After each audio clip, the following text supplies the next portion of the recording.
Okay, and we are live. Welcome, everyone. Today, we are going to talk about immigration, pro or con, yes or no, illegal immigration or immigration of all kinds, anywhere, not just the US, the UK, anywhere. And today we have two guests. We have Michael Key and Michael Steele, and my co host, Ba Ram Thu. I'm sorry, is it you or you? You. You, okay. Yeah. Sorry, I always get them mixed up. So, and of Yeah. course, I am Solid Blue Sister, and we will give the mic over to Michael Key. So, if you would like to tell us a little bit about yourself and your show. Yeah, again, I'm Michael Key. I host the Real Conservative Talk podcast. My background is in economics and finance. Uh, it's just we talk about all kinds of different social topics, and then I go into other shows like Lisa's and try to stir up trouble there. Well, at least you didn't start a fight the way my co host did on my show last Monday. Oh, Yeah, you'll have to go back and listen to that. He started it. and then, and then he and then he and then he backed out of it. you talk about flat Earth? No. No. No. All right, and we have Michael Steele, Michael J. Steele. Thank you for coming, and you want to tell us a little bit about yourself and your show. Hey, thanks for having me. Michael J. Steele. I'm running for United States Senate of North Dakota. I've had a show on here on Podbeam since June 1st. It's the Michael J. Steele for Senate show. We talk about politics, current affairs, legislative policy, international relations, all kinds of debate and crazy stuff on there. Michael Key, Solid Blue Sister, calls in. So it's kind of what we do. And about 7.5 more months, we'll know who our next senator is in North Dakota. Thanks for having me. Glad to be here. Thank you. Okay, and I will just say this, and I'm going to get a little political here. Since I vote blue, even though I cannot vote in North Dakota. So, and I will go to my co-host, Bahram Yu. So, I'm Baram U. The Baram U podcast has been up and running for about a year. Mainly, I do conspiracy theories, a bit of philosophy, politics as well. So I'm pretty well versed in the stuff that we talk about here. And with my co-host Solid Blue, we started this show. This is our third episode, and I'm really excited about tonight's topic, which is immigration. So yeah, I'll pass the mic. all right, so we're going to get started. So, with immigration, from the background that I'm aware of, immigration started mainly in the 60s, and I do believe it was Ted Kennedy who introduced a bill to have people who were not citizens of the United States to come over to our country. And there was a way to do it. You had to, come over. You fill out forms. You take classes, and then at times you have to pay a fee, and then it's taken a lot longer. Over the years, it's taken a lot longer for you to become a citizen. But in the end, you took a test. You stood before the judge. You raised your right hand, and you said that you were a citizen.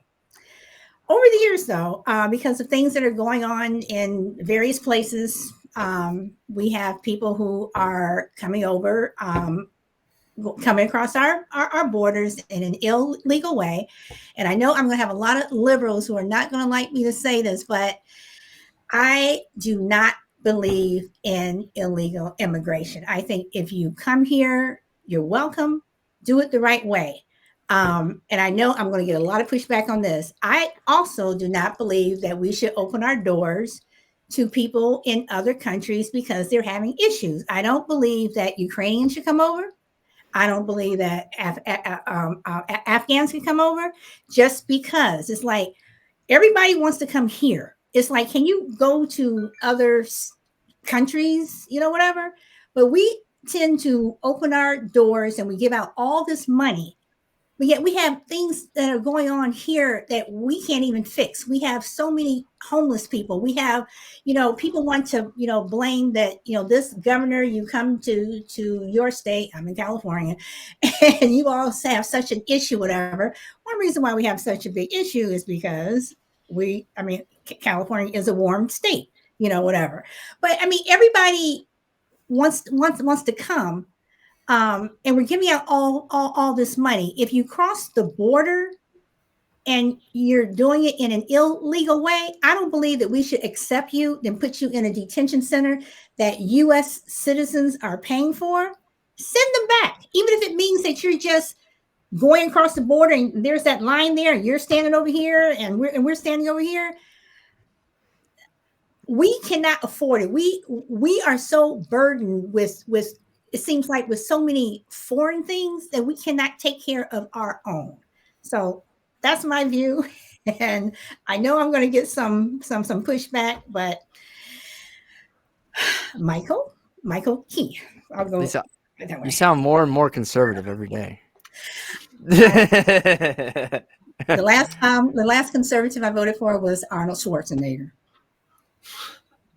Counts. It counts.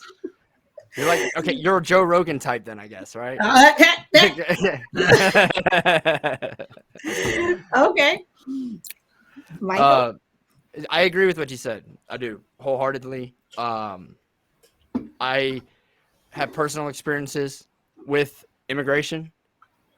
My fiance is a Australian citizen. We've dealt with the whole process. We're dealing with the whole process right now. And I've also worked in farm fields down in Florida growing up, with the Mexicans in the farm fields, some illegal, some not. And I can tell you that the ones that did come here and do it right, that are working their ass off, they don't like the ones that took advantage of the system. I haven't met one that does. So, and as we go along in the debate, I have statistics on why I also don't agree with it, and we'll hit on that later. But that's, I wholeheartedly agree with you, Lisa. All right. Michael Steele. Okay, I'm just going to go back to November 2nd, 1883. This is on the Statue of Liberty, the opening day that they opened the Statue of Liberty up. I'm sure that everyone's familiar with Statue of Liberty. This is the poem that's on the Statue of Liberty. I've read this many times. It's by Emma Lazarus.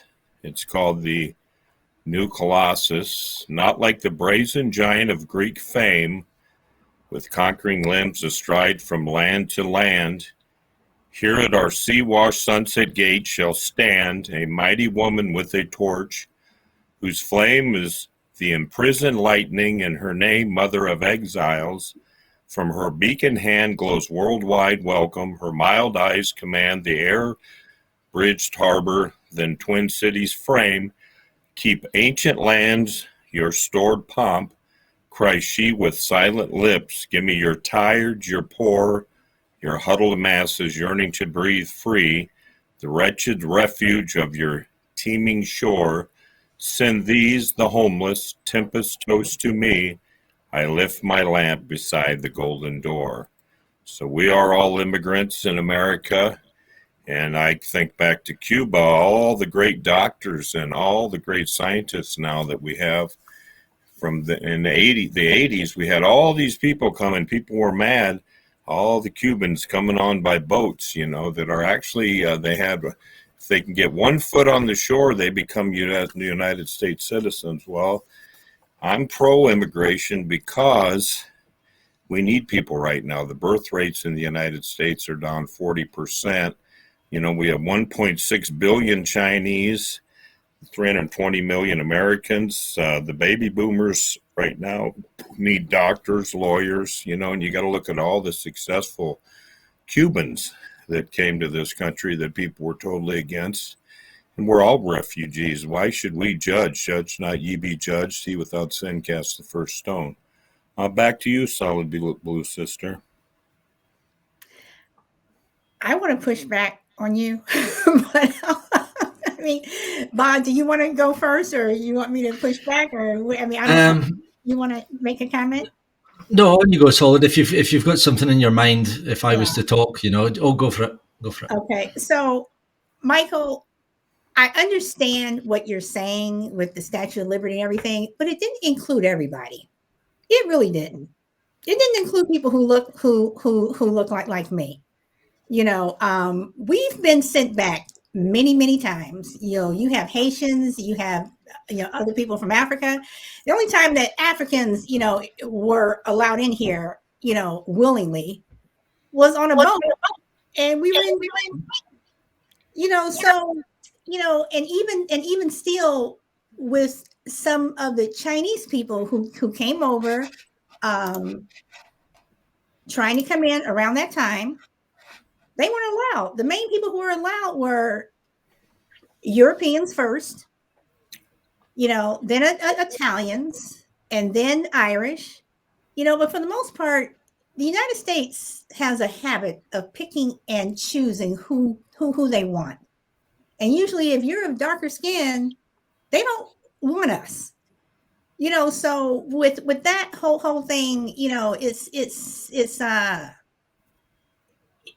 it's just, when people bring up, Statue of Liberty, whatever. Back in 2017, I was on a class trip with my son, and it was at Washington, New York trip, that a lot of people take, with their kids for school. And we went to Ellis Island. And, I'm walking around, by myself. I'm looking at the whole thing. It was very interesting, learn a lot, whatever.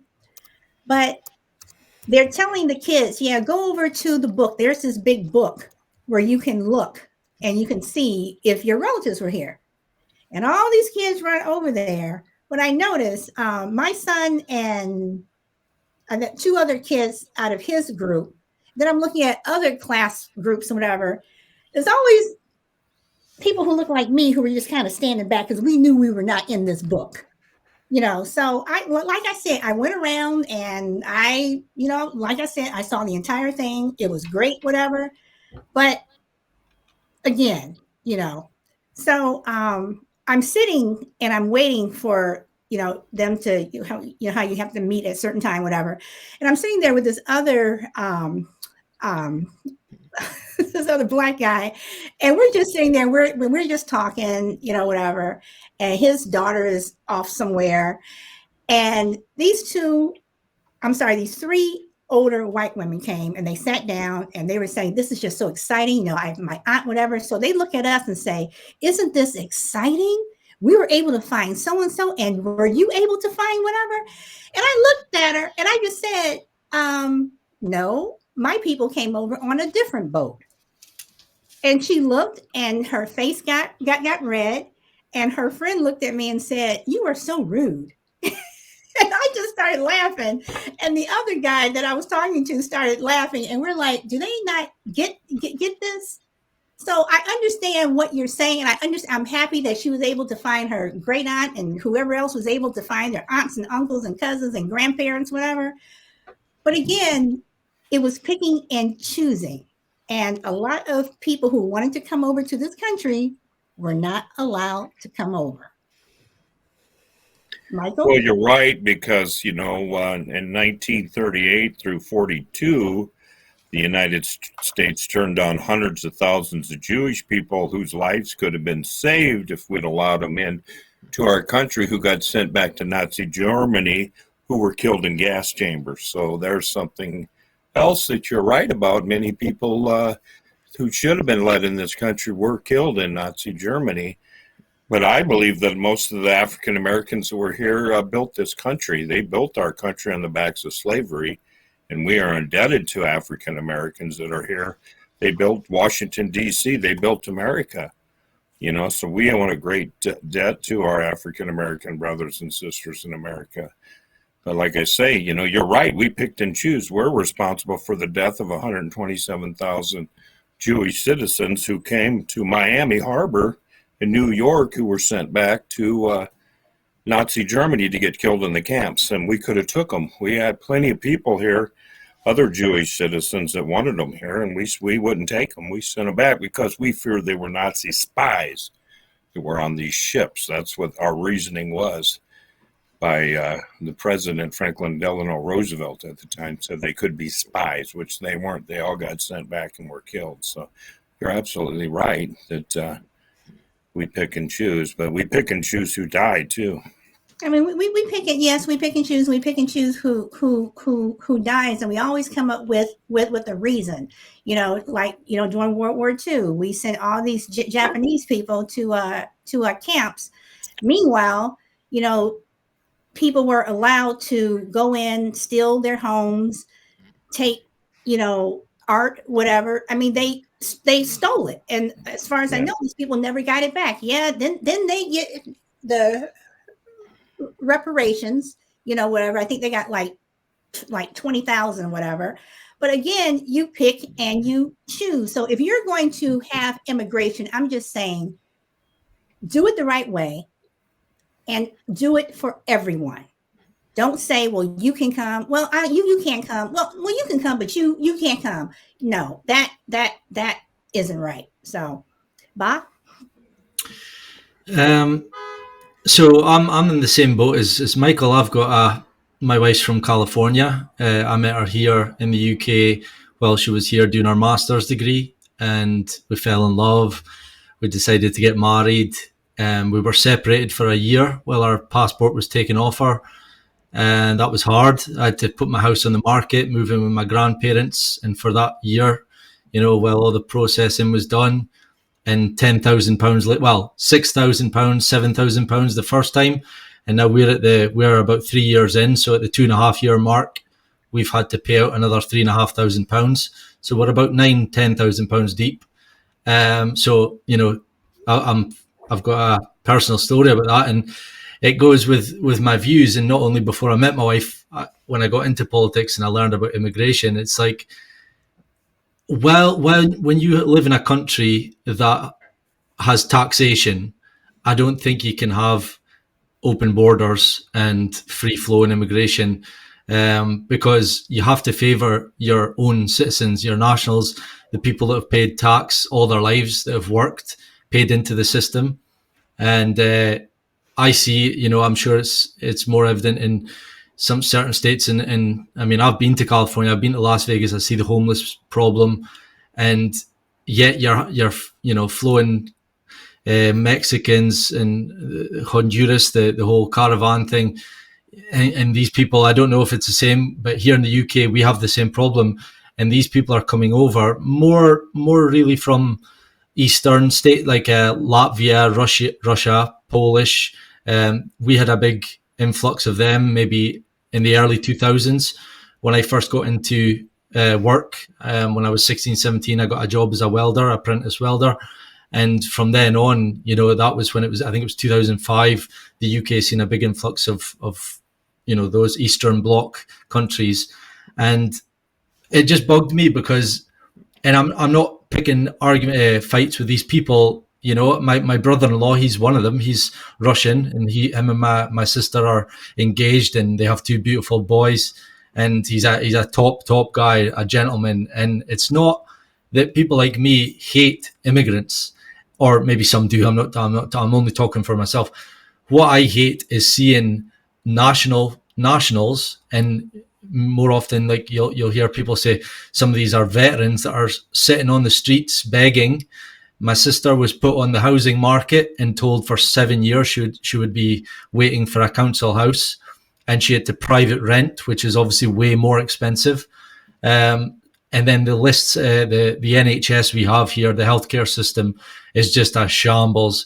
And it's a well-known thing that if you're an immigrant, you go to the head of the queue, and that that's not conspiracy theory. That's real, because many people I know that work in the NHS, and they know that they just go to the head of the queue. They get their medicals, they get their health treatment, and meanwhile we suffer. So that's what's causing arguments, and I'm not saying that that's justified, but I do sympathize, and I'll also sympathize with the way in the work industry, I've talked to Solid Blue about this before on the show that me and you did, where I've been on building sites, and every Monday morning they'll use agencies, recruitment agencies, who the employer will just phone them up and say, look, can you give us 3 or 4, usually immigrants, and they'll come to the site on a Monday morning.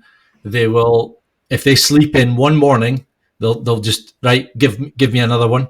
So I'm also sticking up for the immigrants, because they're coming over here, some of them risking their lives, some of them saving up their life savings, getting a flight to the UK or America or whatever. And, they want to work hard and send money home, and they're being treated awfully as well, because, when the power's in the the employer's hands, we're just numbers. And that's another topic, we could talk about that on a different show, but that is what immigration is all about, is flooding our countries to give the power to employers and, the elite, the government and things like that. So that's where I stand to that. And just to finish off, can I ask you, Michael, Michael Steele, are you for open borders? Is that, I didn't quite catch from what you were saying. Are you for open borders? Well, I was against the wall. I thought that was a big joke. In America, we don't need a wall. Robert Kennedy said walls are for keeping people in, not keeping people out. Look what happened in Nazi Germany. Well, why did they have a wall around the White House? Well, Hitler had walls in the Warsaw, Poland. He had walls. But why do they have the wall around the White House? Well, that's comparing apples to oranges. No, it's that's not. Comparing apples to oranges. You got national security there. You got the heads of state. And hold on. Why do they have castles? I mean, come on. Michael Key. That's comparing apples to oranges. Illegal immigration isn't a national security concern? Well, I'm just saying we need people here right now. We got our baby boomers from World War II. You got almost 1 million Americans are deceased right now. Right now, according to the head of all of our trucking unions, we're running at 50% right now. We got plenty of truck drivers that could come in from Mexico right now and drive trucks. You wonder why our food is so expensive right now is because we don't have truck drivers. We need workers here. We need small business people to come in and work for our small business. All over North Dakota where I'm at, and all the restaurants, hotels, motels, there's shortages of people. They'll come right out. We got 20,000 jobs in Fargo where I live. Right now we can't fill. In my town, Fargo, it's a town of 250,000 people. And we're coming up. 4 restaurants just closed last week because they have no help. So I mean, we need people. The immigrants could come in. You know what they're doing? They take care of our elderly. A lot of the immigrants come in at the nursing homes, the hospitals. They come in. They add a lot to our country. And a lot of the immigrants they don't collect Social Security. They pay into all these Social Security taxes. They don't get to collect any of these taxes when they retire. Which is sad. They get exploited. They're coming in. The illegal ones come in, they get $3.50 an hour working, and they get exploited. Why not let people in and fast track people? Because we need them now. We need them for all this money that Biden has given out, our president, for infrastructure. He said, we don't have enough workers to do the work right now. We're going to let people in no matter what to do, build our bridges. Our roads are in distress. We got trillions of dollars we're going to be spending, and we need workers. And they're, where they're coming in, they're going to come in from other countries because we don't have the people to do it right now because of our senior citizens are outnumbering. The rest of the demographics are either in college, in prison. We got 11 million people in prison, or we have elderly people. We need people right now, and we lost 1 million Americans right now. We got 190,000 children living in orphanages right now that need parents that they don't have anymore over this COVID. See, people aren't even talking about these problems, Michael, right? The majority of people that died from COVID were not working age. They were elderly. Second, we have 4% unemployment. There's 6.3 million unemployed Americans to be counted in that statistic. That means they're seeking employment. Well, some of these children, their grandparents were raising them because their parents had died. Wait. Michael J., let Michael Key get a chance to. Sure. Go ahead. I agree with the orphan thing you're throwing out, but that's not adding to the workforce. Okay, that's a different topic. As far as statistics go, all right, there's 6.3 million Americans still unemployed. We have a 4% employment rate. It went up a little bit from 3.9% in January. Actually, I think it went down this month or last month to 3.8%, but it's around there. Okay, over 6 million unemployed Americans that are seeking employment. So why do we need anyone? Here's the other thing. Going back to illegal immigration. Per Border Patrol and ones that they've caught, run-ins, illegal immigration per month doubled in March of last year, right after Joe Biden came into office. Per this year, October, because it's the annual years for immigration is tracked October to October. October to February, as of now, there's 838,685 illegal immigration encounters with the U.S. Border Patrol. Out of that, 554,418 are single adults. They're not bringing family over here. All right, they're single adults and military-aged adults, a lot of them. Here's the other thing. We have 96,000 drug deaths or drug overdoses per year. 72% of that is from fentanyl. Out of all of those drugs, okay, the majority of that, roughly a vast majority, probably around 80 to 90% comes through land across the southern border out of Mexico. All right? That's more people die every year than almost in World War I, Americans, 110,000 Americans died. So every year we have almost as many Americans dying as we did in World War I from drug overdoses. The majority of that is shipped over here through Mexico. Here's the other thing. You're talking about COVID. Okay, great. Our own press secretary, Jen Psaki, when they asked her, hey, why is it that we're going to stop immigration from South Africa over the Omicron variant and not allow anyone in? We're testing everyone that wants to get on a flight to come in. They have to be vaccinated, but when they come across the border, you're not giving them any test or any vaccination. Her answer, correct. This is all on video and recorded. I watched the press conference. You can't deny it. All right? It's very reckless to just allow people to come in. Going back to the 1883 and the Statue of Liberty and that period of time there, I've gone back and tracked all of my immigrants. You know, Lisa talked about the Ellis Island and then the place over in LA, right, where you go see the book and your family coming over. At that period of time, that was the proper way to do it. That was the legal way to do it.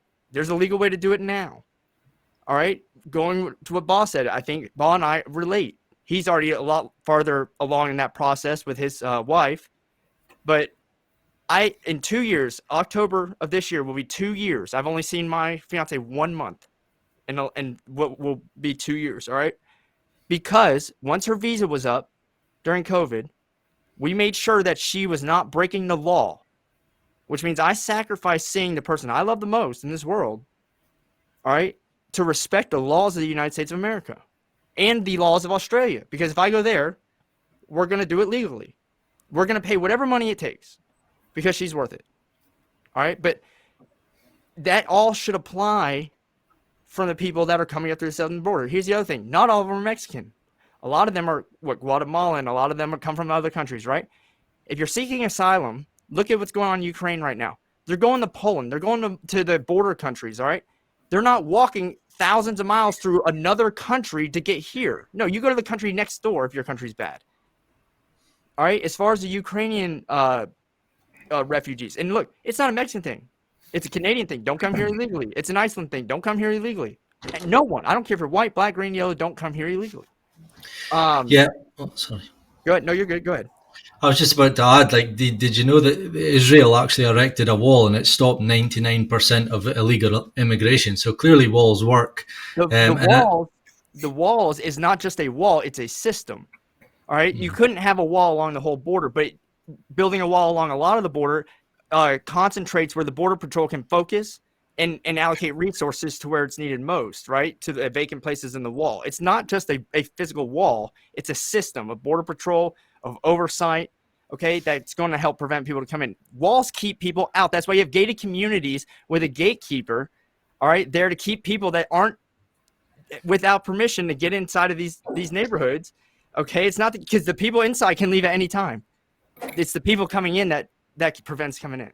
Okay, Michael Key, I just want to say one thing. When you say why is there a wall around the White House, don't forget the former guy. He put up a wall because he was scared of all the protesters and what have you. So you're going to talk about a wall. Let's be fair. The former guy, he put that wall up. And in terms of no, I wasn't pointing it out on who it was. I'm saying the whole general concept of there's been a wall around the White House for a while. Yes, it has. It has. I don't care who put it up. And in terms of about the wall around the southern border, I think that's one of the worst waste of taxpayer funds. I'm sorry. Right. I am not for that. We have 24,000 law enforcement agencies in this country. We have the greatest military in the world. And if we can't protect our border, and this border stuff he's talking about is poppycock, because we've been holding them. We did the Trump plan. They're being frozen and held in Mexico for the last 5 months. We stopped immigration. They have to be vetted, and they have to get checked for COVID and everything. They're vetted before they're even letting the country. We're not even letting any immigrants in here because Biden went with the Trump plan, and we've talked about this.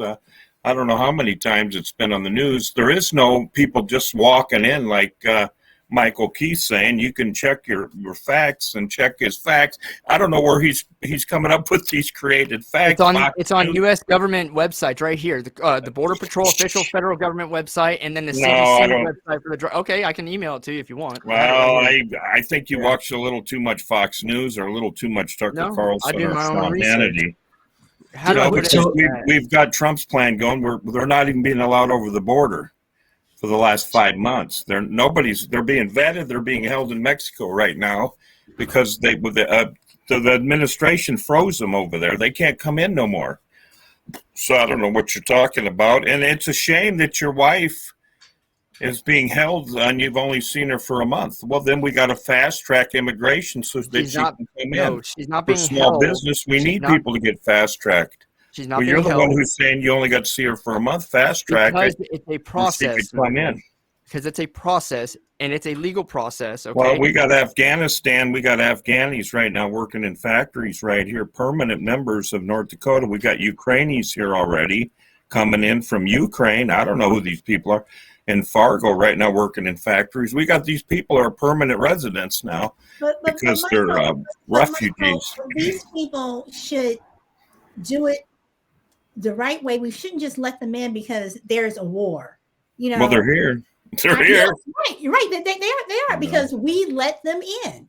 But once again, you have hard working people who are willing to do it the right way, who really want to become a citizen.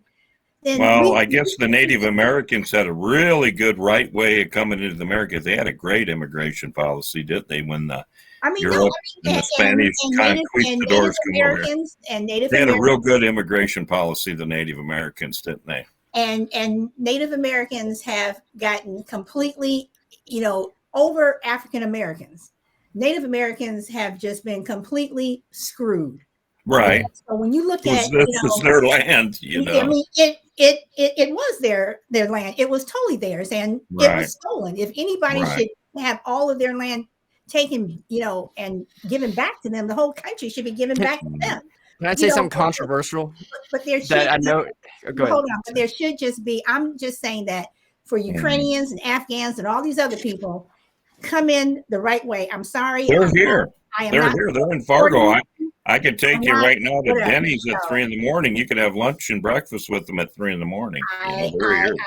I understand that. And they didn't wait in line like Mr. Key's wife. They're here. But and again, Michael, I'm just saying. I'm Michael J. I'm just saying that we shouldn't have let. They put them to work in these factories with bad lighting, and they work them 60 hours a week for $8 an hour. Until their kidneys fail and they die, they'll kill them on the job here in North Dakota. Well, then they should stay. Then they should stay wherever they are. Then they should stay wherever they are and go work. But they're going to get killed over in their country. It's kind of humanitarian reasons we bring them. Let me ask you. Hold on. Michael Key, I know you want to say something that was controversial. Yeah, so I'm going to say that. that. Yep. So I got two things. The first thing on the Ukrainian deal. So it's women and children that are working in these factories then, because I believe 95% of the refugees are women and children, because they have a mandate that any male between 18 and 60 has to stay behind in that country to fight. Well, I told you that we have Afghans here. Afghans, too. We have Okay, Afghans. but We have Ukrainian men here, too. Well, they should be sent back because they broke the law in their They're own here. country. They're here. And I've talked about them. I met them at West Acres, and I've talked to them when I'm campaigning. They're here. I Ukrainian. don't know if I believe that, because they arrested a guy in Moldova for trying to flee. Well, you That got was for 3 million military people aid. that are out that left the country that are out of there. 3 million. And they were now have arresting. left. And they were arresting. You got Russians that are coming to the United States now too, that are scared of Putin, that have left the country. You got people got out. They seen the writing on the wall and they left, so they're out of there and they're leaving now too. They're letting them out. They're getting out of there as fast as they can. They're actually in Fargo working here in factories. We're taking them in. And Great Britain right now is giving $456. Each person gives a bed. If you give one bed, you get 456 US dollars to every bed for any Ukrainian person you take in right now. Okay. And I'm going to offer my bed. I'll offer my bed for free for 6 months. They're going to allow it. Okay, Michael J., let me ask you this. So you believe that Afghans and Ukrainians should automatically be able to come in? They should automatically jump the line? Well, they don't really have a country when they're at civil war. In America, you can't send anybody back to a country that doesn't have a country because it's a country at war. There's people trapped in airports right now in the United States. That's just the law. I'm going by the law of the land. Hold on. I go by the law of the land. Do you think, I'm not talking about the law of the land. I'm just asking your own opinion. Do you think that Ukrainians and Afghans and whomever else should automatically be able to just jump the line and come in? Well, I think we should spread it out, and each country, NATO country, should take some people equally in proportionality. We should all take some. Like Britain now, Boris Johnson is taking people right now, but he's giving his people 456 a head to give a bed. Every bed you get 456. Okay, so for 6 months. I don't know what the plan is after 6 months. Each family or each person who he's bringing in is getting this money. Each family, like if you're in Britain and you got a couple bedrooms that are free, you get 456 each person. Who's so taking if you bring in two people, say you bring in a mother and a child, you're going to get double 456. Okay, right. Or a husband, a family. That's what he's doing now. Okay, so Michael, do you believe that? And I don't want it to, and I'm not trying to attack you or anything, but that's fast tracking immigration right now for 6 months. But one thing that I also do not like is I think that people who come here illegally and are not doing things the right way, you should not be able to vote. You should not be able to buy homes. You should not be able to buy land. You should not be able to get health care. Right now, if an illegal person got shot, they could go to the ER and they would be welcome. They would be fixed up, whatever. If a citizen were to get shot, the first thing you would say is, do you have insurance? Well, I'm sorry, you don't. I'm sorry, but you can't come. We'll have to send you here or send you here. And then they keep getting passed and passed and passed. I don't believe that anything that a citizen has who is paying taxes, and yes, some of them do pay taxes, whatever, but you should not be able to buy land. You should not be able to buy any of this stuff, because this is one reason why Russians and the Chinese own so much of this country, because a lot of them are not citizens. We just allow them to come here. You want to buy it? Sure. You want to buy this whole part? Yeah, go ahead and buy it. And now we're complaining. And that's across the board. No matter who was sitting in the White House, we gave everybody just, come on. You want this, you want this, you want this. If you're not a citizen, you're not allowed to buy anything. That's just Did you know New York now and San Francisco if you're a business owner and you live there and you pay taxes, you can vote in local races now. They've made it legal. That's wrong. And They're allowing. I think that is wrong. Yeah. So Well, hold on. people said these are outstanding citizens that create jobs. So that's why they're allowing them to do this, because they contribute a lot to the community. They pay taxes. They create jobs. And some of these citizens are outstanding citizens, so they're allowing them to vote. So I kind of I like that idea. Yeah, but does Wait, Michael. Because I know Ba has wanted to say something. So in your state, is it North Dakota? Do you guys have homeless, unemployed? Yeah, we definitely do. We definitely so do. Do you it's not cold feel here. We have Arctic. We have 3 months of Arctic winter here, and it was horrible. And we just now started hitting the 40s and 50s this last week. So why do you guys not put a focus on those people, getting them jobs, getting them homes before taking in immigration? Well, the social services are the nonprofit areas do that. The nuns here do it, and we have nonprofits. Churches do that. We have Churches United for the homeless does that, and the New Life Center does that, which these are nonprofit organizations, and the churches do it, and the nuns do that here. But you didn't answer the question, though. Why don't they focus on getting those people jobs or even yourself? Why aren't you saying we need to focus on getting these homeless American citizens jobs before we take any immigrant in and give them a job? Well, I'm all part of the small business creation. I sent a bill to our state legislature, every one of them, when I become the next United States Senator of North Dakota. I'm going to incentivize small businesses that offer health care to small businesses, because that's a problem that we have in North Dakota is small business owners can't afford health care.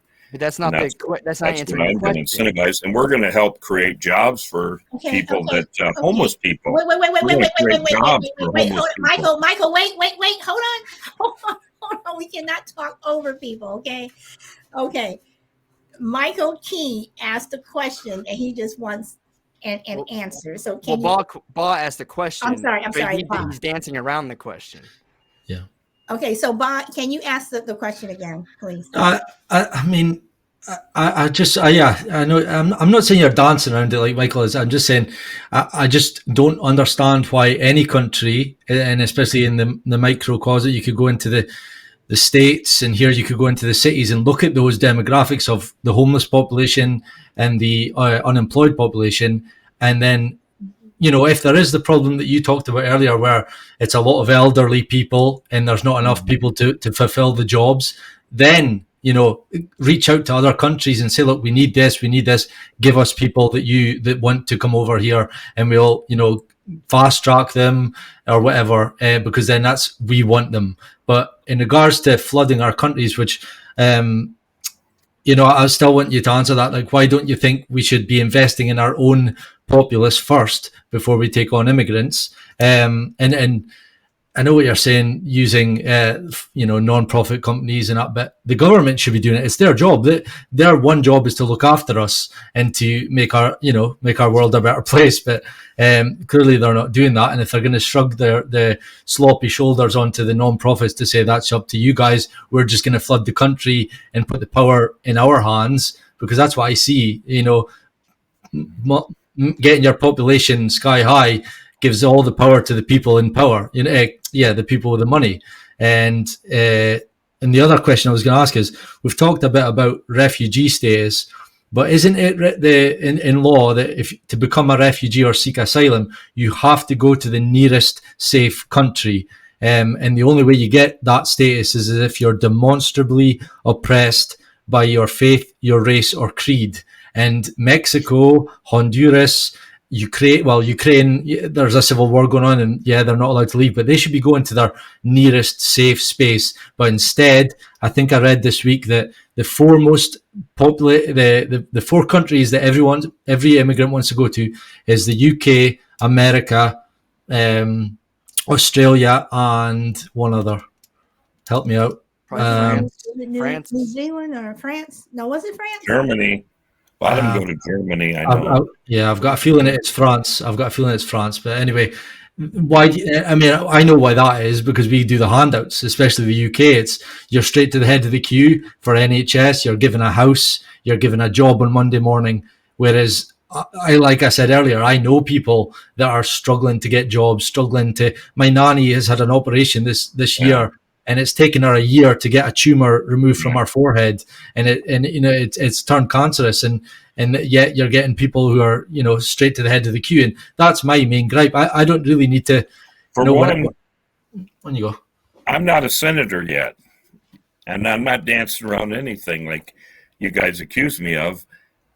I'm telling you what I'm going to do when I am a senator. I'm telling you what I can do for people when I am a senator. We'll start fast tracking. We'll get people to work. That's why I have small business creation policies to put homeless people to work, to help homeless people. I've But the been fast homeless tracking before. I means know you're going what to it's take in like. illegal. Hold on, Michael. I've Keith, been hold on, homeless let him finish. before. I've been homeless before. I know what it's like. We can put people to work. That's why we're going to create organic farming opportunities in North Dakota so that we can get organic farming to the homeless population, to our school children, so that we can reduce cancer in the population right now in North Dakota and throughout the country. And we're going to do that. We got a lot of proposals we can do, but we can take care of a lot of problems. But people got to start reaching out to help their brothers and sisters and stop being so selfish and playing the point fingers and the blame game. It takes a bunch of people to get things done. And if everybody's just going to start blaming and saying, well, I got this. And you know why they're doing, like you said, our country does this to help this group from this foreign land. And same thing I get in America everywhere I go. I'm going to tell you the truth, what I figured out in college, because I hear, well, I don't get this. I'm an American. They don't help me. You're in Scotland. They don't help me. You know why? We've been here a long time. You know what they think, the leaders, the 1%? We should know better. We should be connected. We've been in this country long enough. We should know the law. We should know the rules. That's the truth. We're connected. We should know better. We shouldn't be in the position and the shape we're in right now. And if we self-punish ourselves, that's our problem. That's what they think. That's why, that's it. We should know better. That's the honest to God's truth. That's all I can think of, because people say, I'm an American. Why can't I get a free house? Why can't I get these perks? These foreigners come in, they take jobs, they take this, they take that. Because we've been here for our whole lives. If we're not doing well, that's we made a mistake. We screwed up. We should know better. We're connected. We know the ropes. We know what to do. And we should know what to do. We should know how to fight back. We know the law. So let's fight back. Let's stand up. Let's stand up. Instead of being gutted, we're being gutted. Don't let them gut us no more, and stand back, stand up and fight. And that's why we shouldn't let them in. So, Michael Key?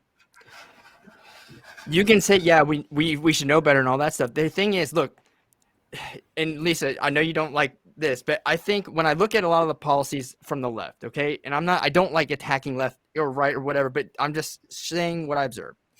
They don't take into consideration that there's a limited amount of resource. The only unlimited resource in this earth is stupidity. All right, that's it. But there's only so many jobs. There's only so many people to fill those jobs. All right, but right now we have more people unemployed than there are jobs. Here's the other thing. When the illegals come in, and like Michael Steele said, they're working for like $3.50 an hour. They're working a lot cheaper, right? So businesses exploit that labor. So it's not that we should know better. It's the fact that we know that there's opportunities. We know there's jobs. We know we need to go get a job, but the opportunity is stolen because someone that was allowed in here, all right, and they didn't come in the right way. They broke the law.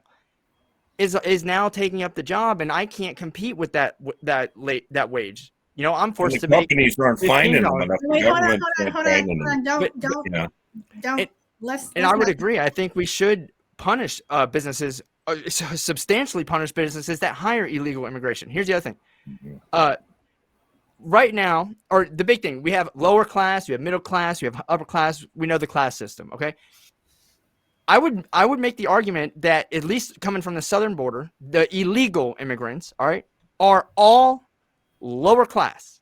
Why? Because if they were upper or middle class in their own country, they'd probably either be staying there because they're living a good life, or they would come here legally. They're all lower class. we are trying to, or we have it, Joe Biden's big term, we're going to build from the bottom up and the middle out, which is impossible economically, by the way, but we're going to build from the bottom up, middle out. He says it all the time. You can't build up a lower class or a middle class when you keep adding 250,000 people a month into the lower class. All you're doing is replenishing the people you're trying to build up. And what does that do? It falls back on the Americans, okay, like the black communities, you know, like in South, what did you say, South LA? It's now Is it called now? South LA. South LA, okay. But like those communities, right, that have been here for a while, all right, that are now losing opportunity and focus because now we're allocating resources that could probably go help citizens. And I'm not a social welfare person, but I am more of a social welfare person for citizens and people that come here the right way and are trying to make it and working their ass off than I am for someone who's just going to come here breaking the law. Everyone knows it's illegal to come to the United States without going through the right processes. There are some countries, by the way, Australia's illegal immigration, how they handle that, they're one step behind actually shooting them. If you go and read about it, they ship you to an island, you're detained, and then they send you straight back. All right, and they record it and don't get caught again. China, some other countries have a shoot on sight policy when it comes to people coming in illegally, and we're allowing just come on. Now, as far as the Ukrainian refugees, the majority of them are women and children that left a husband behind because by law that husband had to stay back and fight. I will say I don't think they should come here, all right, and be given any priority over anyone else, and they shouldn't be allowed to work. But the difference between them is since they left someone behind, they're probably more likely to go back. All right. Or that person will come here. Yes, but we shouldn't allow that. That's the thing, right? These countries, if you're going to take in refugees, once this is done or it's figured out, you need to go back. Mm-hmm. All right. And I am all on board with the Ukrainians. I think it's great what they're doing. I don't know how there's men from Ukraine that are working here because I watched videos of them arresting Ukrainian men trying to come across the Polish and Moldovan border and stuff, trying to flee when they're by law required to stay there and fight. We have a lot of Polish here in North Dakota that are illegals. The farmers love them. They come here and they work 6 months.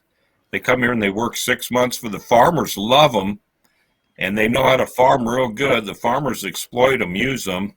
They get them dirt cheap, the Polish. Then the immigration comes. They send them back to Poland and then they're gone 3 months. They come back 3 months later, the same people. I don't know how they get back here, but the farmer gets a little slap on the hand. He makes hundreds of thousands of dollars on these Polish farmers that come back here. Yeah. And then in 3 months, he just says right on the news, well, I don't mind paying the little fine they give me. It's worth having them work here. And that's wrong. You know, yeah, I pay the fine, and then they leave for 3 months, and 3 months later, they're back farming in North Dakota again. That's wrong. And he pays the fine, and he don't go to prison, nothing. He keeps his farms. He'll do it over and over every year, you know, and that's how America really works, you know, and that's how we do it here. So we agree on that aspect that the businesses that are taking advantage of this system need to be punished. 100%. Right. And that's what's going on. Yeah. You know, and they're exploiting these people, though. It's exploitation on both sides. You know, what bothers me is a kid over in Korea is working for $0.25 an hour making tennis shoes that he can't afford to buy.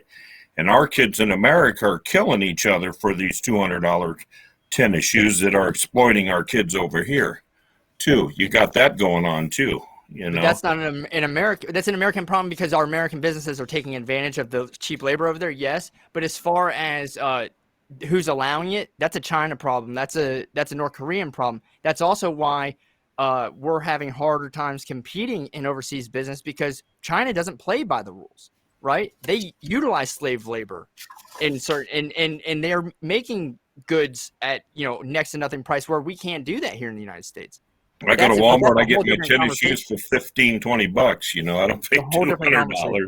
Yeah, whole different conversation though. By the way, you talked about we need people, okay? Because we do. Have 330 million.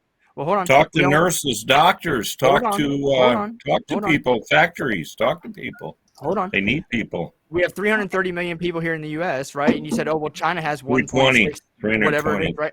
But you said China has 1.6 billion or whatever. You know what the GDP per capita is in China compared to what it is here? GDP per capita here, I believe, is in between. It's over 50. I want to say it's around $60,000 per person. In China, it's at 10,000. All right, there's a huge, huge economic gap in the average citizen in China and the average citizen in the United States. All right, so more people doesn't mean that, oh, it's going to make our economy better. No, it's going to make it too competitive. All right, and it's going to suck out a lot of people that normally would be filling jobs or could be. All right, it's going to cause a lot of problems. You can't just let people come in at will, because then the supply far exceeds the demand. I'm talking about birth rates. You look at our birth rates and you look at China's from like 1954 till now. There was a time where the United States and China, we were the same amount of people. I'm looking at birth rates. Ours have diminished. Our birth rates are dropping. So if our birth rates keep dropping in the United States, we're not going to have anybody left here to do anything. So we're going to have to let people in to fix our bridges, roads, take care of our grandchildren, take care of us. Who's going to do it? You know, and our kids all want to go to college or play video games. They don't want to do this hard labor. These people in Mexico, they want to come in. They'll do the hard labor. They said it, and they're doing it for $3.50 an hour now. Okay, so Michael, then let me ask you this: when you said that our kids, don't want to do the hard, no, they don't want to do it. I got two boys. Wait, hold on. Is it because of the way they're being raised? No, it's the wages. One thing that I can say, I'm so proud of myself. I really am. They're not going to do it for $3.50 an hour. When my son was younger, he did not have a TV in his bedroom. That's good. I did not let him do it. And even though smartphones were just starting to come out, whatever he cried or whatever, I did not stick a phone in his hand or a pacifier in his mouth, whatever. I didn't do any of That's good. of that stuff. And I see the way my son is now. He rarely watches TV at all, but he's able to occupy himself. And at the same time, it's like he had chores that he had to do. Okay, even now he's home for a spring break. I don't have to tell him to do whatever. He automatically does it. So it's like, is it the way we're raising our kids that we're allowing them to have all these phones and cars? As soon as you turn 16, you get a car and whatever. My mother and father told me that if we wanted a car, we didn't get one at 16, but if we wanted a car when we graduated, we had to get straight A's through high school.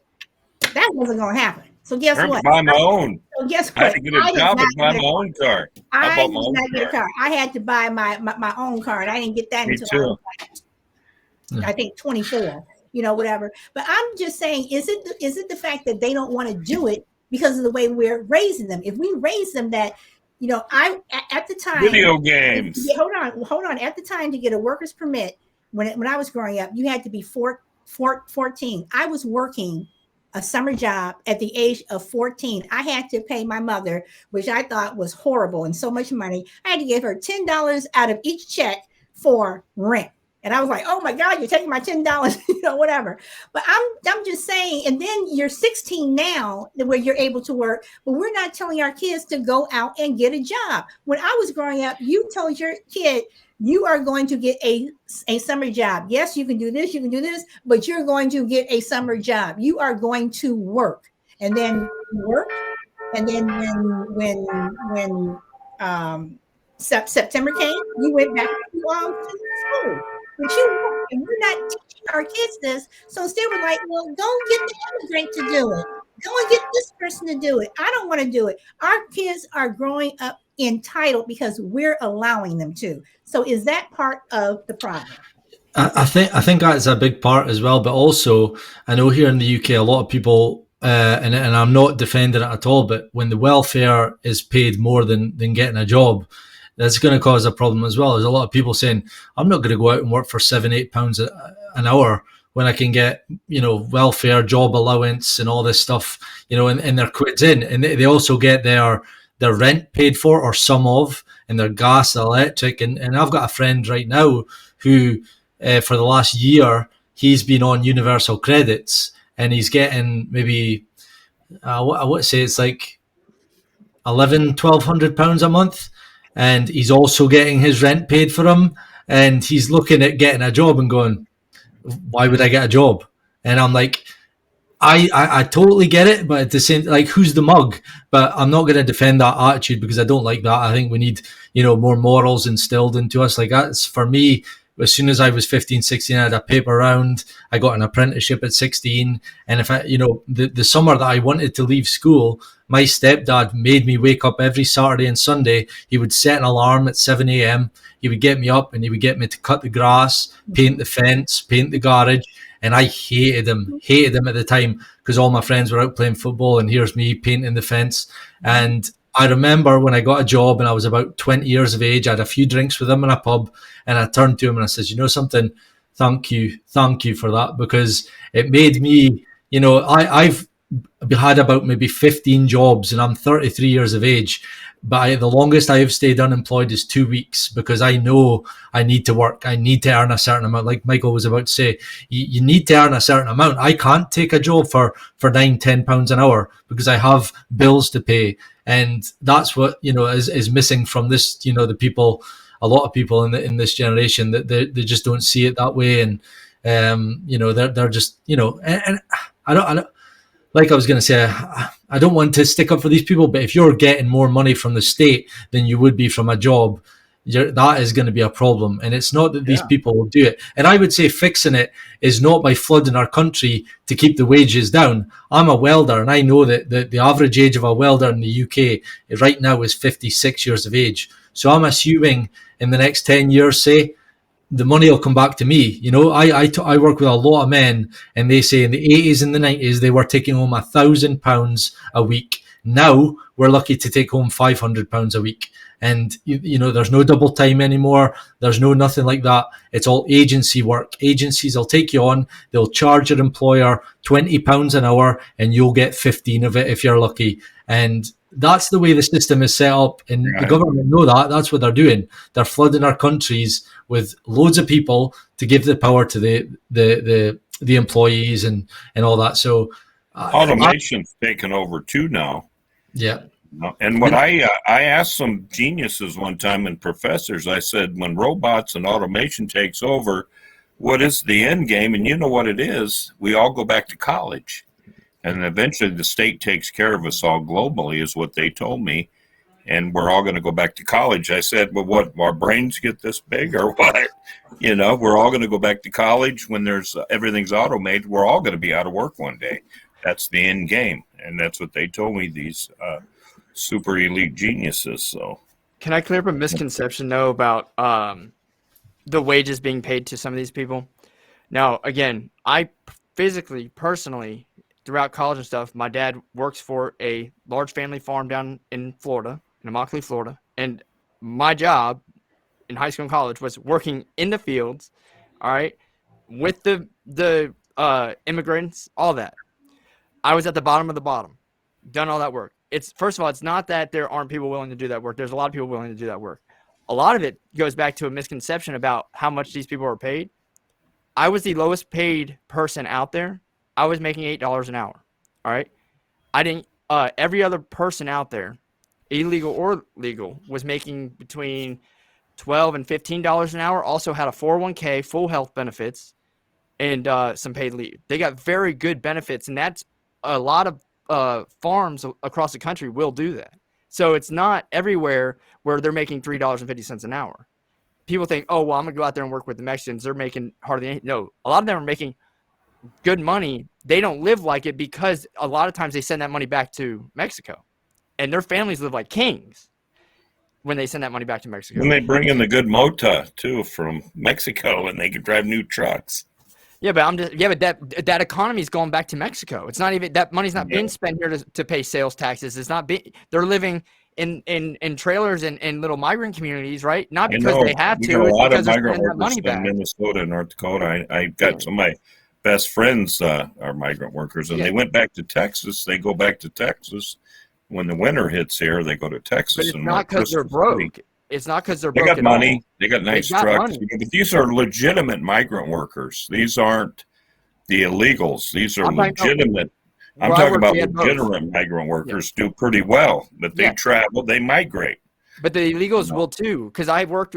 The majority of them were legal. All right, great people, very hardworking people. Look, no one's Right. discounting how Yeah. hard these people work. Exactly. But white That's people why work I hard don't too. like Black people Trump work hard saying too. these are your murderers, your drug Well, dealers, some of them your are. killers, your pimps. You know, they're not. These people are good, hardworking people. And I don't like them getting stereotyped as killers, murderers, and robbers and, Well, hold you on know, now. putting this fear in people's minds. They're not. I know these people. you A know. lot of them are. You don't know who is.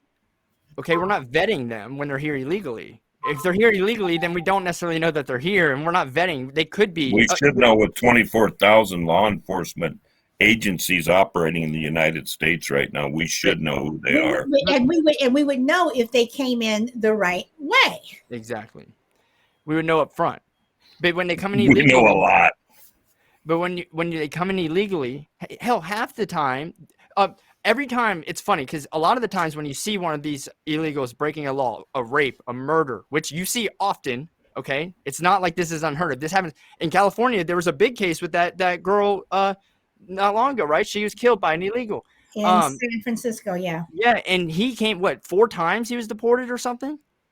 You know, they knew he was a bad guy. Oh, just send him. And they're not sending you, 1,000 miles away from the border in Mexico, right? They're putting you just right across the line in on Ciudad Juarez there that connects to El Paso or somewhere like that.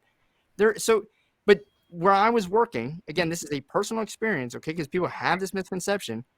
The majority of them were legal, but there were some illegals out there, and they were getting paid just the same as the legal ones. Yeah, but they'll never collect any government benefits. They'll never get Social Security. They don't have proper identification. But they're still And They do, they're though. contributing. They do. The head of the They head of do Social have it. Security said that the illegals paying over $4 billion a year to take care of our grandparents. And if Let me tell you how they get this stuff. if we run them out of here, we're going to lose $4 billion a year, and our parents and grandparents will have a shortfall. We won't be able to pay our Social Security, Medicare, or Medicaid. He's a pro. He's pro okay, but once again, illegal immigrants. Okay, Michael, He's but pro once, illegal immigrants. but once again, we should still, okay, why aren't we like the Chinese people where they take care of their elderly? So why are we relying on I mean, I don't want to rely on an illegal person to take care of me. Well, have you been to any of your local hospitals? You know who my doctors are from in North Dakota? My best doctors that have healed me and operate, they're from India. My doctors are all from India. They're great. My best doctors. But at the same time, though, we also have people here who want to be doctors, who want to be dentists, and all this other stuff. But because it's too expensive, get with it. Hold on. Because it's too expensive, we make it too expensive for them to go to school. We're just giving money to these other people. You want a scholarship? Oh yeah, come on over, whatever. But we're giving everything to them. They got to make the grade. They got to get that GPA. Our people got to step up. We should know better. We should know better. There are a We're lot established. There are a lot of smart people here, and I think that if we started saying, give us the incentives that we're giving them, then you'll have the GPAs or whatever. But I'm sorry, Michael, we are giving too much free money. People aren't doing the sit downs they did in the 60s. People aren't protesting. They're not letting their voices be heard. They're not doing what they were doing. Okay, but we do protest, but when we protest, not much. Oh, see, that's where I disagree. I mean, we protest and we protest and we protest, but unfortunately, and history has shown, when we protest, we tend to get, the batons and the horses and the fire hoses and things like that. There are a lot of people who are protesting.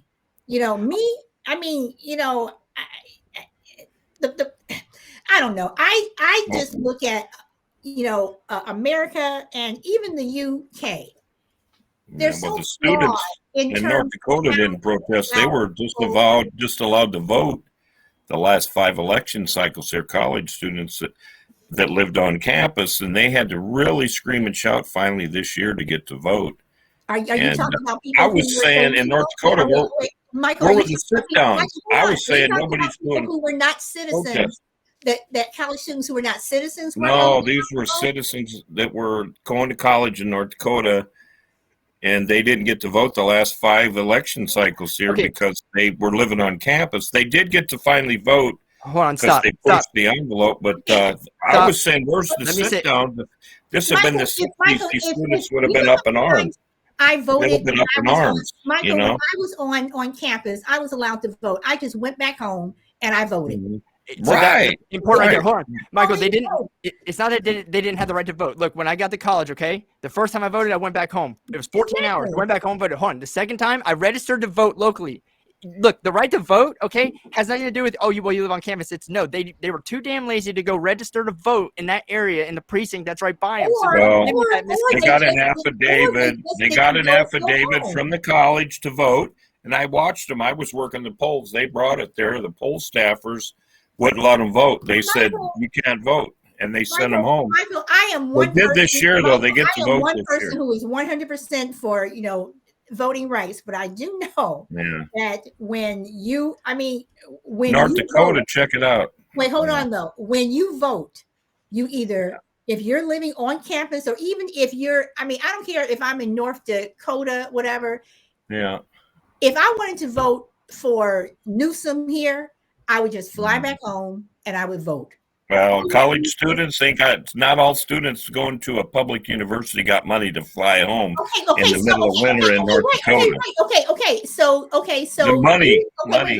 Hold on, Michael. You make a very good point. So if you're not going to be able to go home, whether you're flying, walking, taking a ship, whatever, then you register locally and you vote.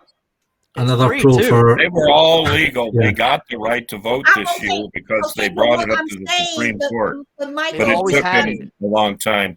And the Native Americans didn't get the right to vote here because they lived on the reservations, and the state of North Dakota said they didn't have That's permanent. wrong too. okay, I've already but- disproven that, but- too. But Well- that but that Well, was they right. got the right to vote because they had to take that to the Supreme Court, and they finally got the right to vote this year. Michael, they North took Dakota, the in Supreme Court- 2022. They took In 2022. what they took to the Supreme Court, by the way, was in 2017, I believe, to use a tribal ID. But before 2017, they didn't need an ID at all. So they've always had the right Right. to vote since 1924.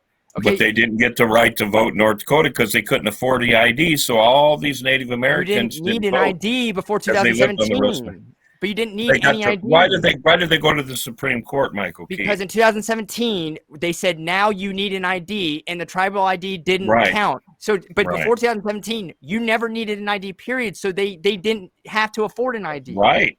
But so they didn't had the get right to vote. They No, didn't they get to vote. did. Oh my God. Okay, look, going back to the school thing. They didn't get to vote. Going back to the student thing. All right, This year they get to vote. stop. If you They are get going to this vote, year. if you're going to vote, I live in North Dakota. I helped fight Hold for on, this hold on. right Okay, to vote. My stop. cousin came here. Michael, Mark Ruffalo. stop. Okay. Guy don't even live here, and he knows what I went through here to help people vote. Michael, hold on. Okay. This guy. Okay, Michael, hold on. There's only four of us here. There's only four of us here, so we are going to have to let each other talk. We cannot talk over each other. We're going to have to let each other talk. Yeah, Michael Key. Oh, Let me talk. hold on. Michael J, hold on. We're going to have to let everyone talk. Okay, so I am going to go back to Michael Key. Michael J, please try to let him finish, and then you can say something. But please You talked over me. yes, You talked over me. I was talking about the native. He started talking over me. please, Michael Key, go ahead. if you want to vote in your California elections, let's say you're from California, you go to school in North Dakota. If you want to vote for Newsom, okay, then you basically are saying you want to remain a resident of the state of California and vote in their state elections. As far as the presidency is concerned, okay, you can register to vote in North Dakota. I know you can do that. It's the same everywhere, okay, for the federal elections. And I did it. Sounds like Lisa did it when she was in school. I just re-registered to vote in a new state, by the way, okay, to vote at that precinct. It's not that the kids didn't have the right to vote, okay, because they're living on campus, because they didn't go and get registered to vote, which is free, by the way, all right, to vote at the precinct. Here's the thing. If you want to vote in the North Dakota state elections, then you're saying that you want to be a resident of North Dakota, because only residents of that state should be allowed to vote in that state. And if you're going to be a new resident of North Dakota, then you need to register to vote in North Dakota and do what it takes to become a resident. Second, as far as the Native American thing, let me clear this up. 1924, all right, they came out with the bill to give all of the Native Americans citizenship, whether they live on a reservation or not, also the right to vote. Now, some states did not allow them to vote still, up until the Civil Rights Act in the 1960s. After that, they had the complete right to vote. No one needed an ID at that point. Therefore, they didn't have to afford an ID, and that's not what was keeping them to vote. It wasn't until 2017, okay, when they started saying, no, you have to have an ID now, starting 2017. So before that, Indians could vote. They went to the the Supreme Court, because they wanted to say, well, we have a tribal ID starting in 2017. Can that work? And they said no, but they got it overturned. But before 2017, none of that even mattered. No one needed an ID, period. So you were allowed to vote. They had the right to vote. To say they didn't have the right to vote, or that a college kid didn't have the right to vote, is wrong. It's misinformation. Wrong. I can't even. It's wrong. Okay, it's a lazy thing. It's people Okay, aren't he being had his active time. with it. Can I talk now? You only got to live in North Dakota 30 days to vote. You don't have to register in North Dakota. We have open voting.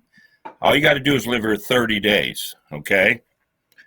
And I said You don't have that to the register to native, vote. you don't have to register to vote in North Dakota. You only got to live here 30 days. All you need is a state ID, and you bring up your electric bill showing you've lived here 30 days, or your cable bill, or whatever. That's it. We have open voting, and you bring your Sounds like a state problem. ID. Well, that's what we do in North Dakota. Most of these students, first of all, will live here 2, 4, 6, 8, 10, 12 years of their life on campus. They'll live on campus, and they're going to be here donating, paying in-state tuition to North Dakota. They're going to be doing their doctoring here. They're going to be working here. They're going to be paying taxes. They're going to be eating here. They're going to be buying everything. They're going to be living here, contributing to our economy. And the state said, and they got a letter from the college saying that they're residents of North Dakota. They've lived here for 30 days.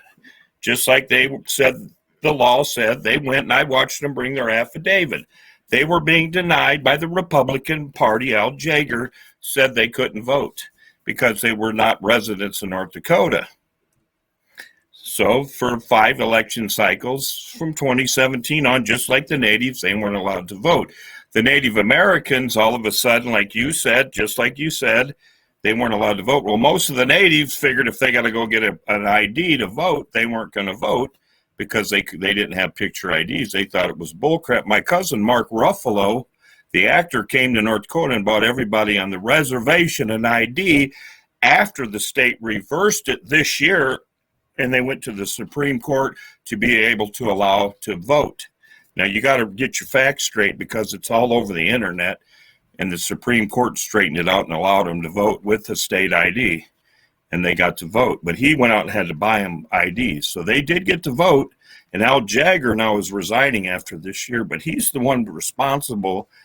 And you got to remember, we don't have to register to vote here. You only got to be a citizen here 30 days. These students here were already living here for a year or 2 years at the time, so they had every right to vote. So in 2012, were Native Americans allowed to vote in 2012 when no ID was needed?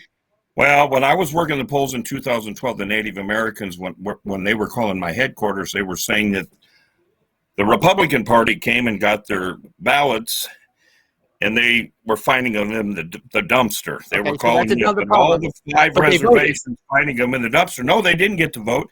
They were getting thrown in the dumpster. Well, who filled the ballots out then if they couldn't vote? You're talking about something. I was calling D.C. and telling them they were thrown in the dumpster. But they still voted. They were thrown in the dumpster. That's 2 separate problems, though, but they still voted. They still placed the vote. They You still told filled me the in ballot out. 2012 when I did the polls, they were getting thrown in the dumpster. So no, Yes. they weren't getting Yes, the well, right to vote. There's issues there that's wrong, right? They shouldn't be Right. doing that, but they still And were we allowed to go and place the reported it. vote. That's all we could do is report it to Okay, DC. but Michael J, what Michael Key is asking you, even though those ballots were thrown in the dumpster, which he's acknowledging is Right. wrong, they were still able to go into a city hall or gymnasium, whatever. They were still able Prior to to 2017, yeah, but No, they no, were no, denied from 17 to wait, hold on, 21, Michael, the 5 years that he in talks about. 2012, were the Native Americans able to vote? Well, I suppose, yeah, but they weren't. They weren't getting to vote because they were throwing their stuff in the garbage. But for 5 years, they weren't. Okay, they For were 5 thrown, years, they weren't. they were They thrown, weren't allowed.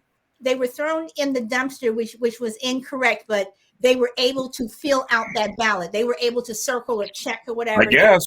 Okay, all right. Well, yeah, they were found them in the dumpster, but So they had the right for to that vote. 5 So years, had the they right- weren't allowed to vote. From 17, 18, 19, 20, 21, they were not allowed to vote. They were denied the right to vote for 5 years. So I want In to just one more thing. And I'm done. 2022 or 2021 last year, after they were denied, they took it to the Supreme Court, and now they're allowed to vote this year. So you're saying So people things do are throw gonna ballots change. away, though, And right? This year, the Native Americans tried to merge 2 tribes together to have 8,686 members so they can get a representative that's a Native American in the Senate and the House. And the state said no, they gerrymandered it where they are not going to have representation in the House and Senate of North Dakota. They said no, we're going to gerrymander it so now they can have these 2 members. So there's another lawsuit in North Dakota where the 2 tribes are suing the state of North Dakota in the Supreme Court because they're not allowing them representation. They're not allowing them to have a state senator or a state house representative. Different issue. That's the Now, new one this year. Okay, You're hold on. acknowledging that Wait, hold people- on. We are at the 121 mark. Okay, so we target for 130. So this is what I'm going to do. My state sucks. That's why I'm running for Senate. Hold on. I'm gonna have to go to how I usually do it on my show. All right. So what we're gonna do is, and Bob, you've been sitting there just listening, whatever. I am going to start with Michael Steele, okay? And everyone is going to be able to get in their last words, whatever, uninterrupted, okay? Uninterrupted. If you interrupt, I'm going to mute you. So, Can I add something yes, before we go around? yes, Bob, go ahead. Maybe it's just me, but just when we go around the room again, what would you do if you were president of America, or in my case, Prime Minister of the UK, in regards to immigration? Talk as if you were running for that role and how you would deal with the population and immigration. What would you do? You're asking me? Well, no, I'm saying once we go around the room, let's go around the room and ask that, because I think we've talked a lot about like the housing, the homelessness, all these issues, but ultimately I'm more interested in the problem that it can cause, or in some cases I believe immigration is key, that we need to have it, we need to introduce it because we don't have the population to fulfill certain roles. So what would you do? How would you set out your policies in regards to fees? Like I've said, I'm £10,000 deep with my wife, and I'm sure Michael Key's the same. How would you fix that? What would you do? Okay, I am going to start first, and I'm going to go to Michael Steele, and then I'm going to go to Michael Key. Okay, no interruptions, none, zilch, none. Okay, none. If you do, I'm going to mute you. You're going to be on timeout. You're going to be put in the corner. Okay, so no interruption. If I were running for president, whatever, and I literally would go and find anyone who is here illegally, I don't care if you've been working, whatever, sorry, you got to go. And when you leave, I'll have a roster, whatever, your name, your family's, whatever. And if you want to get in line to come here the right way, you're more than welcome. But for starters, you got to go. And I'm sure I may lose followers over this, whatever. But I'm sorry, if you're not here the right way, you have to go. I don't care if you're paying taxes. I don't care if your kid is about to, they're a senior and they're about to become a doctor or whatever. You got to go, and you can come back in the right way. All right. Michael J. Steele, you are next. Well, if you want to come to America, you want to play by the rules, you want to be fair, you want to pay taxes, you're going to come here, you're going to be a doctor, you're going to take care of our elderly, our senior citizens, you're going to build our roads, our bridges, you're going to work in our hotels, motels, you're going to grow our food, you're going to help out here. We need help. Our elderly population is growing older. We need truck drivers in America right now. We need people to take care of our senior citizens. Our World War II veterans are dying off. Our Korean War veterans are dying off. Our Vietnam veterans are in the hospital now. They need people to take care of them. Our infrastructure is crumbling.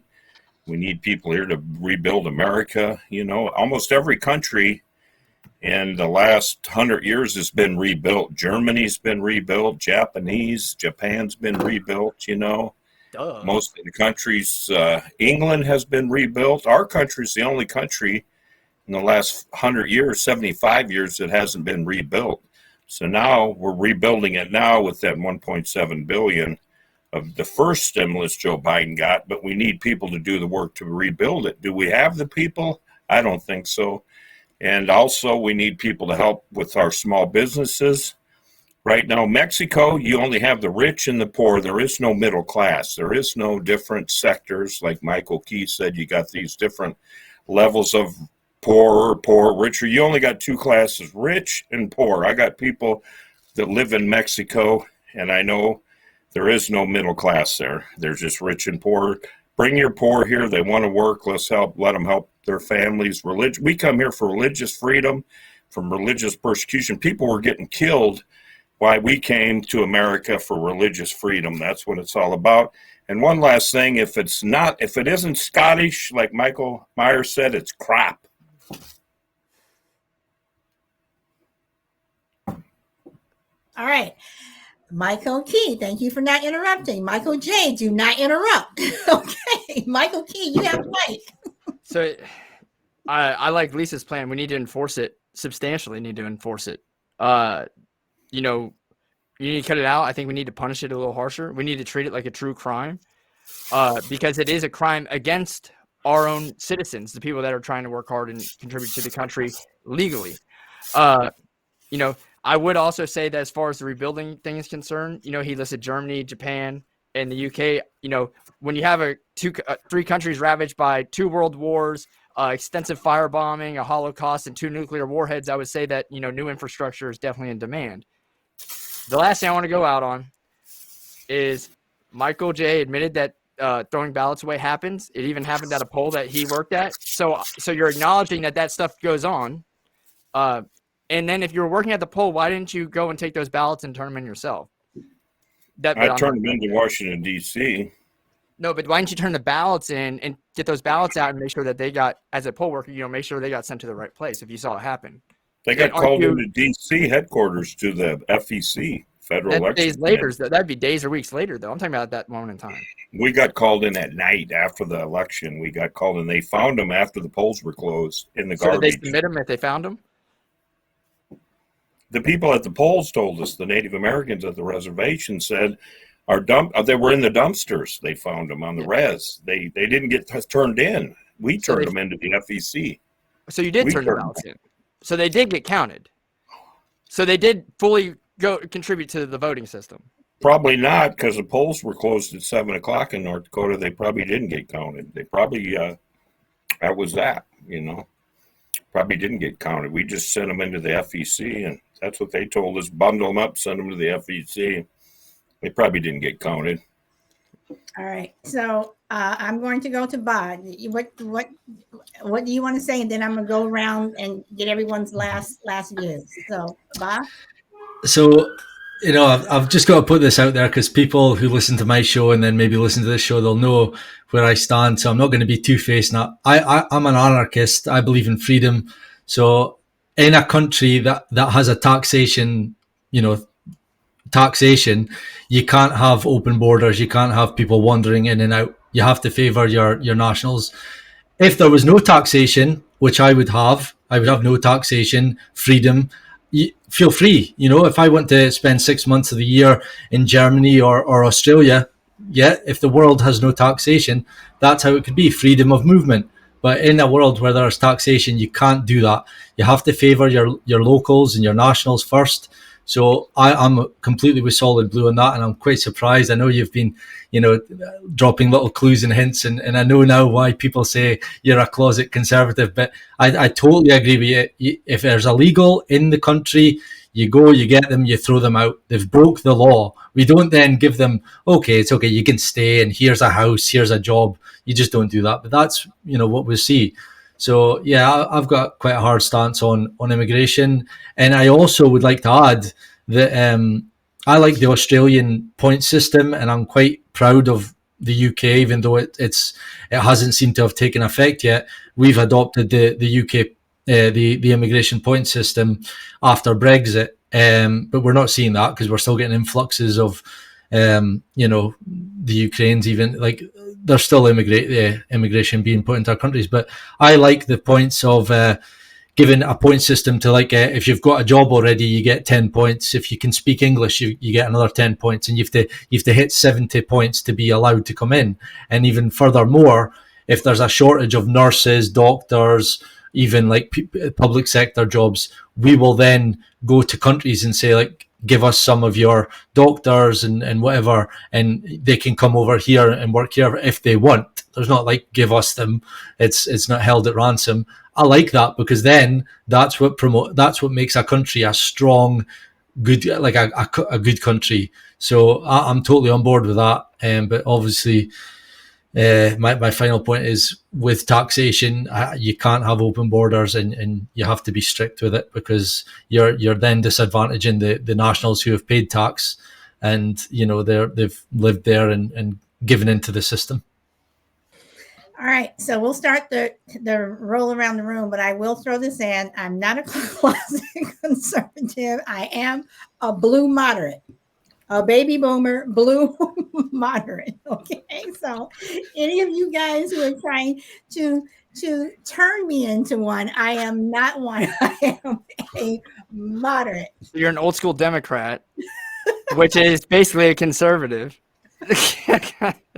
Okay, no comments from the peanut gallery. Thank you very much. You can diss me when it's your turn. So Michael Steele, again, no interruptions. Everyone is giving their last words, their last thoughts, whatever you want to say.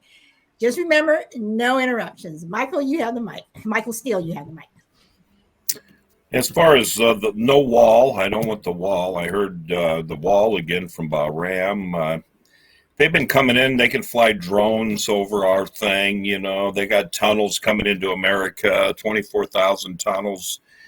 They fly drones over it. They climb the wall. I mean, the wall's a joke here in America. We live in the land of the free, the home of the brave. 24,000 law enforcement agencies are guarding America. We have drones. We have everything. We're watching the war over right now. In the Ukraine, our drones are watching what's going on. We know everything Russia's doing. We know everything Ukraine's doing. If we can watch that war over there, we can watch our own border wall, no problem. So we know who's coming in and who's coming out. Our government knows it. We're allowing it, what's going on. And we need people here right now to take care of our grandparents and our soldiers. We got a lot of soldiers come back from Afghanistan. People forget about that. War just ended. We need people to take care of them. There's not enough nurses. When there was talking about this jab, nurses quit all across the country. Doctors quit because they didn't want to get this jab, and they didn't uphold their oath because they said, I'm not getting this COVID shot. I'm quitting. And they got out of the medical field. I got relations that are right-wing nurses that quit. 3 of my cousins are nurses. They quit. They're no longer nurses because they didn't want to get the jab. Well, guess what? Now we got a shortage of nurses in the United States, where we got military personnel coming in taking the nursing jobs here. So we need some the immigrants to come in and take care of our people that are in the nursing homes and the hospitals, to build our bridges, to take care of us right now. And if they come in, they should be rewarded if they want to contribute to the American dream, that the American experiment, as our founding fathers said, this is an experiment, is all this America really is. Let them come in and help this, keep this American experiment alive. That's all I got to say. And if it's not Scottish, it's crop. Michael J., are you sure that's all you have to say? Because once I pass the mic, you're not going to say anything. So are you sure that's all you have to say? I got a lot more to say. Small business needs our students. See, we were talking about our students earlier, about problems with our kids. Well, that's something that I'm doing right now as a small business committee in North Dakota, to get our students back to work after school, to have jobs. I want to create jobs in North Dakota for our students to go back to work. And that's going to help keep them off the fentanyl, keep them off the meth. And in the 70s in the United States, my team, we studied the numbers where when kids had after school jobs and they were doing job training and job incentivizing with companies to go to work for companies or to create businesses in college, or for the ones that didn't want to go right to college, that wanted to go to work creating businesses, the drug problem was down in the 70s and 80s in the United States. And now it's gone up fivefold since the 70s and 80s. So that's something else we want to do, is incentivize our students to get back to work instead of playing video games and smoking marijuana and eating brownie cookies all day. So, yeah. All right. Michael Key, you have the mic. Uninterrupted. Go ahead. Wasn't the crack epidemic in the 80s? Yes. Okay. I said most of the 70s. Okay. As far as the nurses, a lot of those nursing jobs require a college education. I know because MTSU here, a lot of women are enrolled here. It's a very hard degree to get into. And I'm not talking about nurse practitioner either. I'm talking about just some skilled nursing stuff too. So it takes a lot more than just having illegal immigrants come over to fill those nursing jobs. When you go back to, the nurses quit because they didn't want to take the jab. Well, that's for a couple of different reasons. One, they worked the entire first year of the pandemic with no vaccine or protection. And a lot of them actually got COVID. And, a lot of them felt like, well, I've had COVID. I have the antibodies. You let me work a whole year before this without vaccine. Why do I have to work now with vaccine? And then second of all, why should I be forced to take a vaccine that doesn't keep me from getting it in the first place? It just make you a little bit safer, but it's like the flu shot. It doesn't eradicate it. All right. I have the vaccine. I got COVID after the vaccine. So it's not, a lot of people have. So it's kind of one of those things. Is it more important to have the nursing and the skilled nursing where people have gone to school and they're very valuable? Or is it worth taking their freedom away and making them get that vaccine when, if they did it, they've already been in that environment in the first place? I think we said a lot about the illegal immigration. I think it was a good conversation regarding the illegal immigration. So I don't really have too much else to go on about that, but I appreciate you letting me be on the show, Lisa. No problem. And are you sure you have nothing else you want to say? I'm done. Yeah. Okay. So, Balram. This has been a great chat, and I've been sitting here giggling away at the two Michaels, and I really need to start listening to Michael J. Steele's show, because I think it would be fun. And that's what we want. We want pushback. We don't want everyone singing from the same hymn sheet. I've agreed with both. I've seen myself agreeing with Michael J. Steele there a few times. You bring up a lot of good points, and I think the only difference is how to solve those problems. I think where we disagree is how to solve them. But you're identifying the problems that are there, which we can all see and we all agree with. And I think that's, I think, I don't speak for myself, but I think Solid Blue and Michael Key and myself, we're all, disagreeing with you and how to solve them. And that's the only difference here tonight. I believe I've got, as I say, I've got different views. I'm more into conspiracies and things, and without going that route, I believe that these wars that we've been seeing forever, the Middle East war, the Afghanistan, Iraq, Iran, all those kind of, they're, it's a sport for these people, and they are plundering these countries with bombs and things. And I also feel that way about, like, if it was me that my country was being bombed, I'd be doing the same as these other people. But ultimately, that refugee status means you have to seek refuge in the nearest country. And I also think immigration is a tool that I've said many times during this show.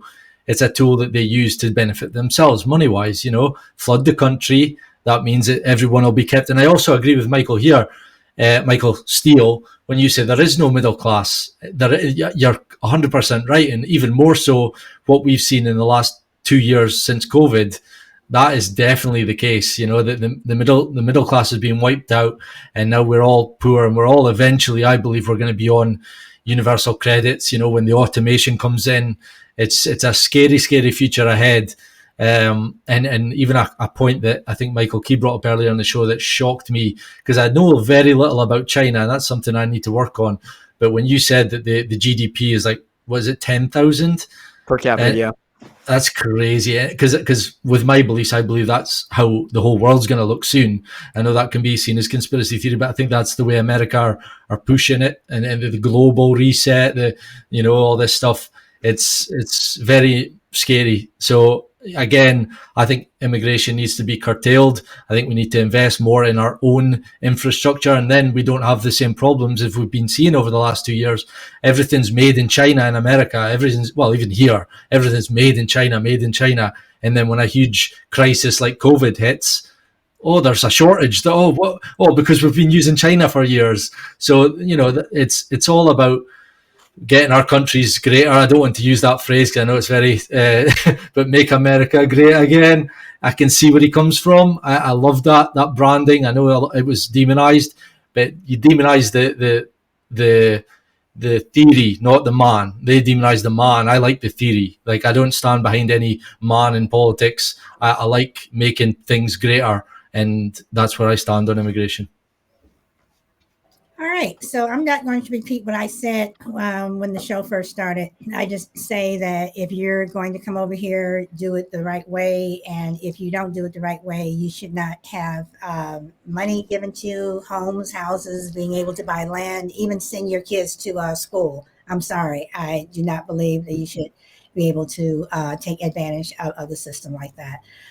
So having said that, I want to thank Michael Key and Michael Steele for both coming. I know on a Saturday for you guys taking time out, it's a big thing. So thank you.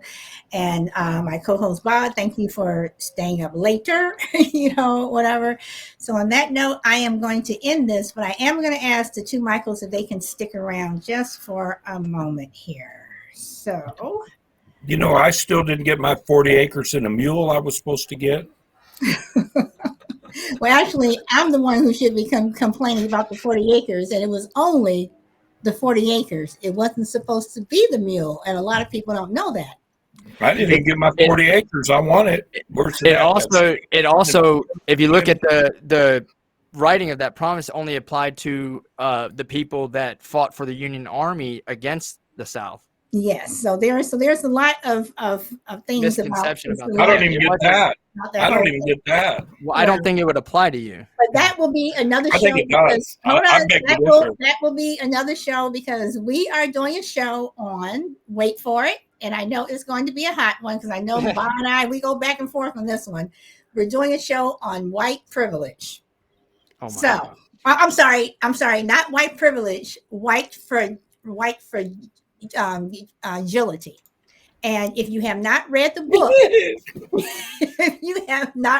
book, I suggest that you read it. It was written by a white woman who I do believe she got death threats after she wrote the book, but it's a very interesting book. So I am going to do that, and I'm going to end this, and I'm going to go and run and get my power plug really quick.